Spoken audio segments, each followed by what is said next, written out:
Before they was on the top of the charts, before there was international soul icons, this was a tight-knit band that was backing other artists in Los Angeles studios. This is a story of a group that transformed a movie soundtrack into a cultural phenomenon, delivering one of the most unforgettable themes of the 70s. But their journey didn't stop there. From gritty funk to 10-year ballads, this group proved there was more than a soundtrack band. There was architects of timeless R&B. This is a story of hustle, harmony, reinvention, and soul. The centerpiece of today's video is all about Rose Royce. Now before we start, let's be sure to leave a like on the video, subscribe to the channel, and push that notification bell to be sure you won't miss out on any more uploads. Now without further ado, let's cue that intro.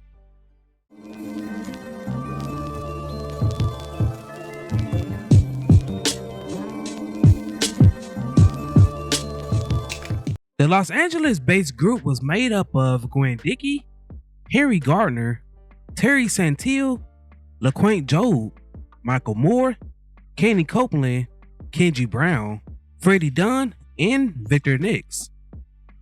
They was originally called Total Concept Unlimited, and it was formed in the early 70s. They backed up numerous of bands from the Watts and Inglewood districts of Los Angeles. There was experienced musicians who worked hard on recordings and live shows to develop their energy and discipline. In 1973, the group toured England and Japan with Motown soul singer Aaron Starr. Starr introduced them to Norman Whitfield. Working closely with producer Norman Whitfield, who was known for his amazing work with Motown stars, the band honed a style that combined psychedelic soul, funk rhythms, and cinematic flair. The group was ready, they just needed their own moment. After a decade at Motown, Whitfield decided to create his own label. He took the band under his wing, signing them to his label. The group at that time was known as Magic Wand, and they began collaborating with Gavin Fair. And eventually they became the studio and touring band for the Undisputed Truth. During the tour stop in Miami, Undisputed Truth frontman Joe Harris discovered a vocalist that was named Gwen. She was a member of a local band that was called the Jewels. Harris notified Whitfield of his finding, and Dickey was flown to Los Angeles to audition. Whitfield encouraged Gwen to join the band and gave her the stage name.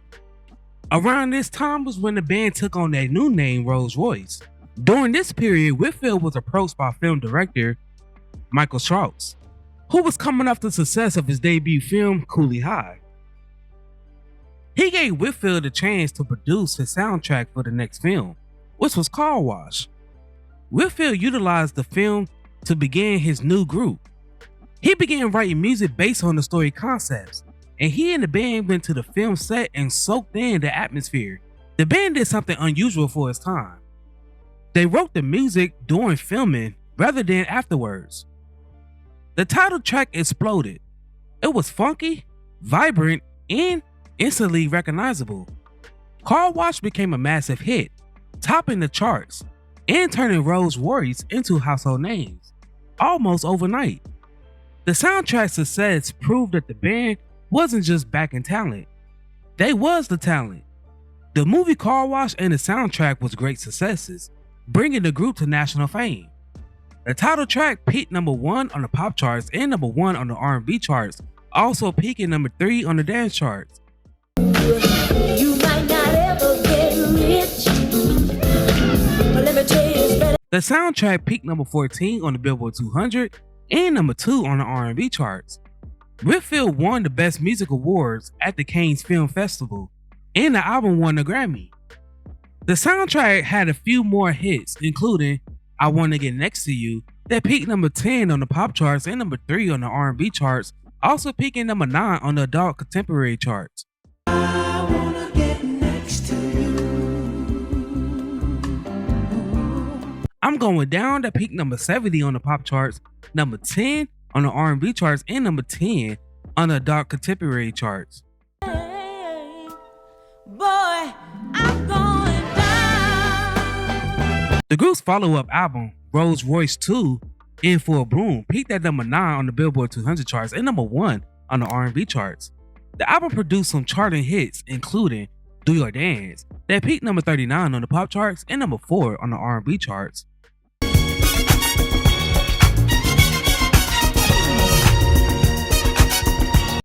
It Makes You Feel Like Dancing, that peaked number 20 on the dance charts.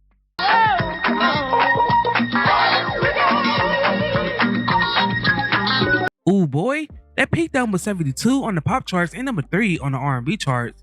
And Wishing on a Star, that peaked number 101 on the pop charts and number 52 on the R&B charts.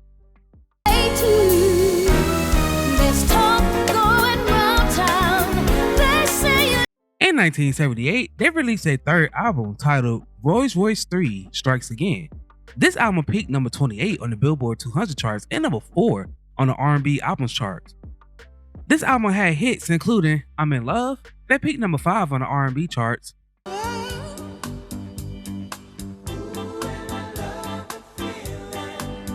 First Come First Serve, that peaked number 65 on the R&B charts.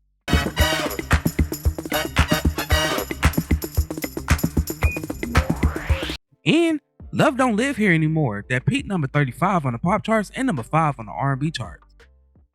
You abandoned me. Love don't live here anymore. As the late 70s unfolded, Rose Royce became synonymous with lush arrangements and polished production. Their music captured the glamour and groove of the decade. While disco began to flourish and funk evolved, Rose Royce had the best of both worlds. They was able to balance both while staying rooted in soul while embracing the dance floor energy. The last album with lead singer Gwen before she left to embark on a solo career was Rainbow Connection 4. This album peaked number 74 on the Billboard 200 charts and number 22 on the R&B charts. The album only single was Is It Love You After. This peaked at 105 on the pop charts and number 31 on the R&B charts. Sometimes you get a thing from. After these releases, the group followed up with a series of modest successes that reached the charts but never gained the status that their previous songs did. When Dickie left the group in April of 1980, Rose Royce temporarily disbanded. Like many groups of the era, Rose Royce faced challenges, including lineup changes and industry shifts. Meanwhile, tensions grew between Gwen, the star attraction, and the guys who feared they were fast becoming backup players in their own band. I wanted to sing more. At first I didn't, but now I did. Norman was trying to create another Diana Ross with Gwen, so Kenny was going to be an afterthought. And Kenny was like, hey, I can sing too. Put me out there, so self-destruction. And Norman Whitfield's attitude didn't help. He comes to the airport with a full-length black diamond mink coat. And I'm wearing just a normal nice coat. And he says, take that coat off. You're a superstar. With all the guys standing there, that's like adding fuel to the fire. And of course, I'm sure they were hurt by it. They always made her uncomfortable. She did what she had to do, but she didn't like the resentment. She could feel the resentment. It was there all the time. So one day I did go to Norman, and I said, you know what, I'm getting sick of these guys because they feel that you should give more songs to Kenny. And I was saying, I don't care about them. I'll get rid of all of them. As long as I got you, I'll get 8 chickens, dress them up, put you in front of them, and they can leave. So when I told them what he said, they were upset. Gwen disappeared, literally. No one knew where to find her. That was like Jesse James. Because there was a $10,000 reward put out for whoever could bring me to Norman. I was actually in an apartment around the corner. They were looking for me, and he had put out this reward, and I was standing in the window looking at them, but they would never look up at me. After a few weeks, Gwen bumped into Henry and Duke on the street, and they hauled her off to see Norman. And I was like, Norman, I tried to talk to you, you wouldn't listen. And he goes, but I can fix it. I'm like, it's too late.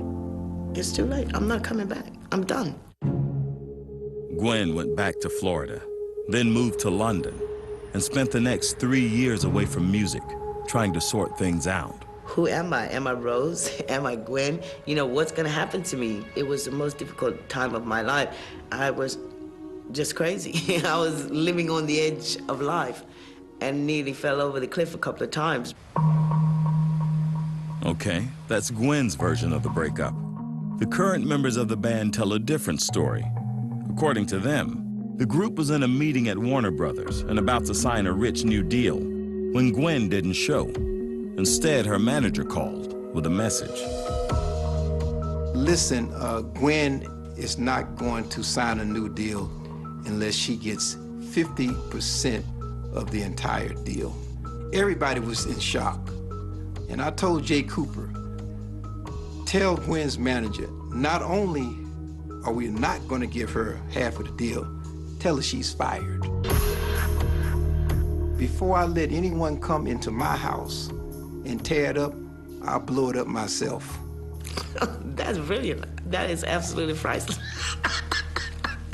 I never asked for half of anything. That is not a true story. That is something that somebody made up in their head. I left the band because I was fed up with them. It's what they wanted.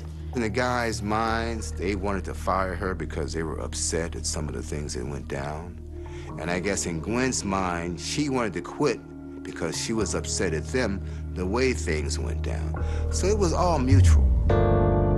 Gwen Dicky's departure marked a turning point, but the band, they pressed on. They continued to record and tour internationally. Their commitment to musicianship kept them respected even as commercial peaks shifted. Resilience became part of their identity.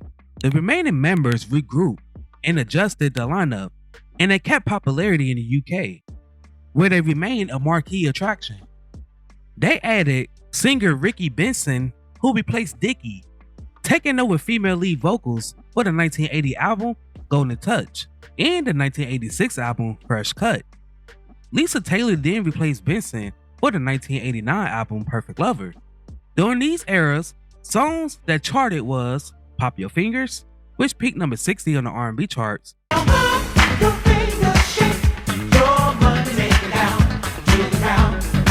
Golden Touch, that peaked number 56 on the R&B charts.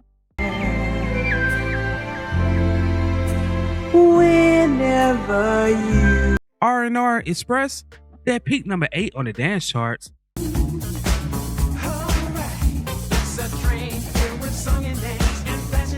Best Love, that peaked number 64 on the R&B charts.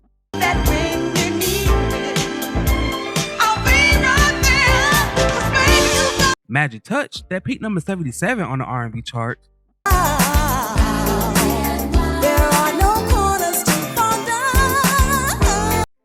Doesn't Have to Be This Way, that peaked number 22 on the R&B charts.